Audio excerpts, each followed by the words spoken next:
Hello everybody and welcome to Multidrop Monthly. We didn't do one last month because I did something else instead, like, kind of still catching out a bit of a nightmare with the lorry and all that kind of things. But I'm doing this one to coincide with the other channel we got out there, which is the circuit channel.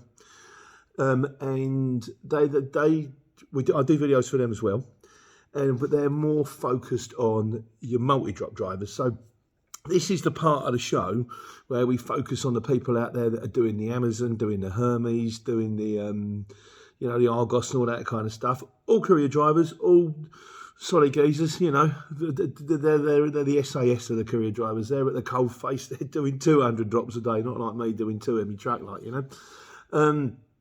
So please check out the other channel if you like, and a few videos on there. But in the meantime, because we've just done one over there, which is like the damage that this could do to your vehicle, because you're stopping, starting all the time. And I did get some comments in, and I have thrown them out on the Sunday Q&A, but I wanted to put them all in one place in case anybody, it's just handy for a frame of reference, somewhere you can go straight to. So this week we're just doing a multi-drop, but we'll mainly probably be focusing on the damage that multi-dropping can do to your vehicle. I just realised I haven't got my glasses. Give me a second. Oh, joy's getting old. Right, so a lot of good comments, quite a few from Godzilla's, so we're going to focus heavily on him, but cover everything. So what he says, does starting kill off stuff? Sort of, maybe. He said, a starter motor is good for, say, 100,000 miles, so you kill it in 40,000 miles instead. That can mean in real life once every 3 to 4 years. Given you aren't doing the miles, you don't, and you only stop it when you have to. So again, yeah, I mean, starter motor is going to stand you what, 250 quid, and if you've got to go through one every 3 to 4 years, not the scariest bit in the world. He says some report it's a clutch killer. Once again, not really the case. What does suffer is tyres. Oddly enough, he says you will see 100,000 out of a set thanks to steering always being on lock through housing estates and pulling away, and also the amount of times when you curb it. I mean, when I was doing the Amazon during the COVID, during the lockdown, and cars were parked everywhere because everyone was at home, so you're desperately trying to find somewhere to park, so you're on a corner and you bump it up or you scrape it, and then if you just take a little chink out and you start to see them silver wires coming through, that's your tyre done. You could have had it on there for 3 days. That's you done. That's you sorted, He said, these slow speed moving around kills rubber. Also, brakes suffer. He said, and I love this story. He said, a friend of mine was out on a micro dropping passports and credit cards, and he had quick fix change them out. They still offer this. I've checked it on the website. A lifetime guarantee. He said the third time he went back, they said they would replace them yet again, but it's the last time. He said he went through 4 lots of brakes in 100,000 miles. So he said when he was doing it, he said I was changing pads out every second MOT. So they're your scary bits. It's the tyres and the brakes that will get you. And John Gunn came back on this one. He says, hi Pete, similar feedback to Godzilla's. He said, I bought a new Sprinter back in March, and so far the starter is good, having done just under 40k, but I'm sure it will be emotional when it goes.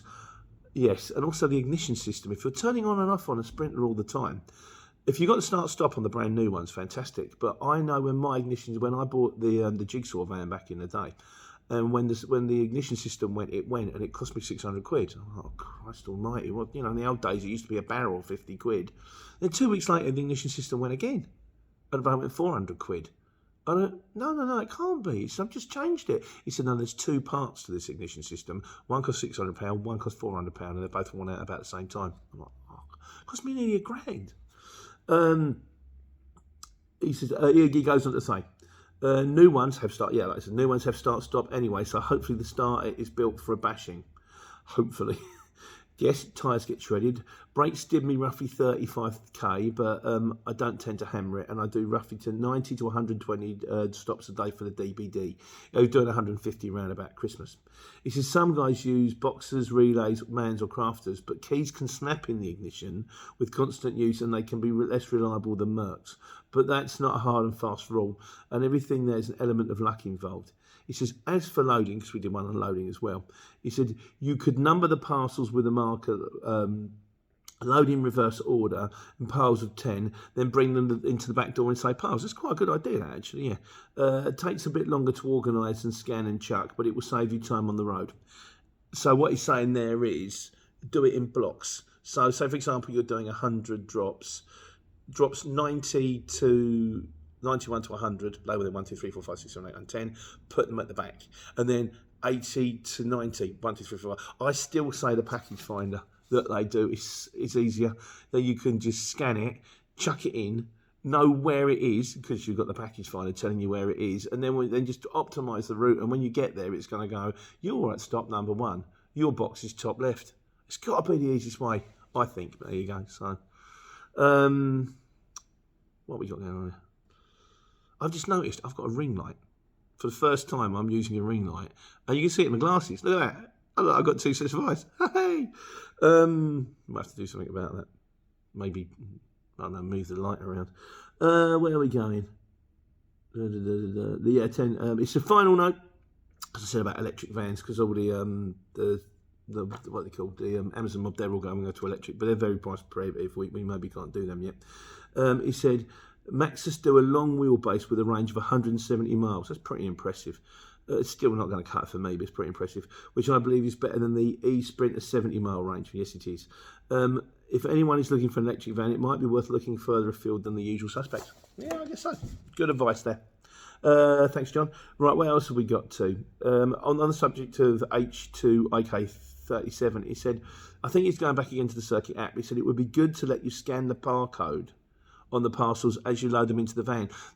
I don't know how that works. I don't know if barcodes are kind of generic or specific to their database. But if there was a way, that is a good one. So I'll probably throw that one up. Because, again, if you've got any ideas, any problems, if you could stick them in the comments, because then I can throw them at the circuit mob. Then they can give it over to the tech guys. The tech guys can incorporate it.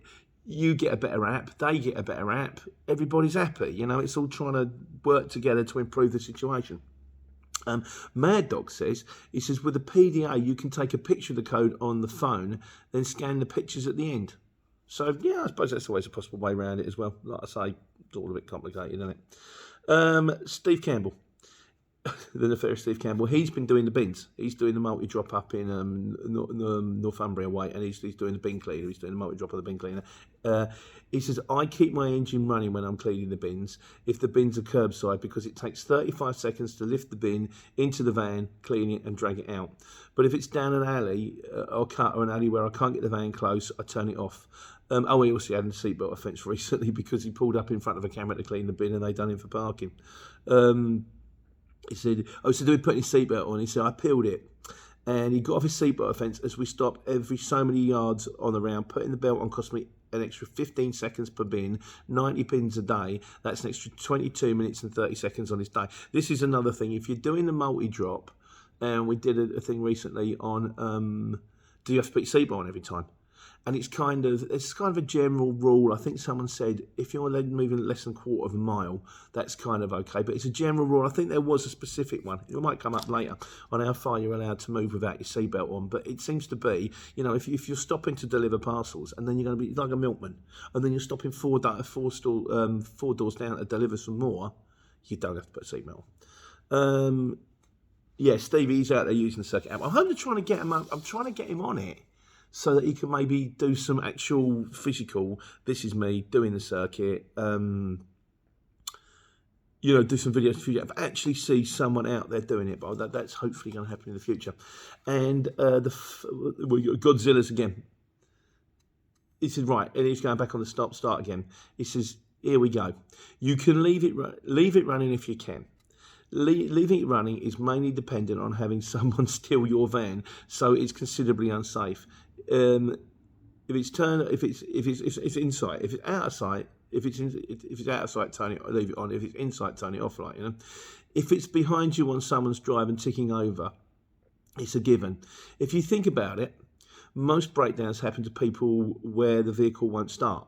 So the stop invites the ability to test the fuses, ignition system, ECU ability, not get it wrong, batteries charged, starting motor. So what it's saying is if it's running, it's running. If you turn it off and you turn it on again, it might not turn on again. And you really don't want that halfway through a run. So the less times you turn it off, the better. Where it's already nothing is tested at all. So yeah, it's all working. There's an argument that it saves fuel to keep it running. The reality is this. It is known that a large dose of fuel is sprayed into the vehicle to fire it up, and therefore stop starting will impact the fuel consumption because you've got to get the engine running from 0 to boom. You need that original boom to go over thing, like, you know. Used to be using a crank handle back in the day. Show me age there. I'm actually not that old. I'm not Mr. Toad. In measuring and testing, it was found that the stop-start system, the point you start to gain by turning the vehicle off is after 7 seconds. So that's after 7 seconds, you're saving fuel. Prior to this, you lose miles per gallon having the engine shut down. So there is an argument it's in your interest to turn it off. But this also creates wear and tear on the battery and the starter. The starter will kick you for about 150 quid if you're lucky. That's a lot of time needed over the extended period. And also you've got the time it takes you to actually put it into the garage to change a starter motor. That's going to cost you a day's wages as well, you know. I will say it's also something like 5+ years of multi-dropping of various places. I've never found any excess wear on starters and batteries. It's tyres, he says, is the one. Tyres and brakes. He says, and you can, that's about the size of things. Everything else I think is covered. And the final word we're going to go to today is to McNeil 93. He says, for leaving vehicles idling, it is worth noting that turbos don't like sitting at the idle. So you could be reducing the life of a turbo, but with all things, it's a balancing act. Does the fuel saving over the years outweigh the potential damage to a turbo? Who knows? It's probably best not to overthink it and just do what's easy for you. And I think that's good advice at the end of the day. I think what you've got to bear in mind is in the game that we do, everything has an expense. When I used to work on the markets, I used to have to pay rent to stand there. Whatever you do, there's going to be a cost. If you're self-employed, there's going to be a cost. If you run a paint shop, you've got to pay for the garage, you've got to pay for the paint, you've got to pay for the compressors, you've got to pay for the fire. And then you just work out how much it costs you, how much you can charge anybody else. And, you know, and hopefully, I always say that if you get to the end of the year and you paid all your bills and you've got money left in your hand, you're winning. So try and factor all of these things. And like I say, there's quite a few other videos over on the Circuit channel. This is just one that we've done recently, so I wanted to tie it in. But there's all things. I did one recently on sneaky places to park. I think that's quite cool. Or sneaky ways to park. But yeah, please, if you help them out, because once again, if you help them out, they help me out. And it just still keeps the wheel spinning round and round and round. In the meantime, plenty more videos. I'm still catching up on all of the old Q&As. Trying to do a little bit more life on the road. Might do a weekly life on the road, you know, a summary of the week. There's some circles again. I'm going to have to do something about that. Yeah. And, of course, there's the big thing that's happening with a child. So, hope you're all well. Take care. Take money.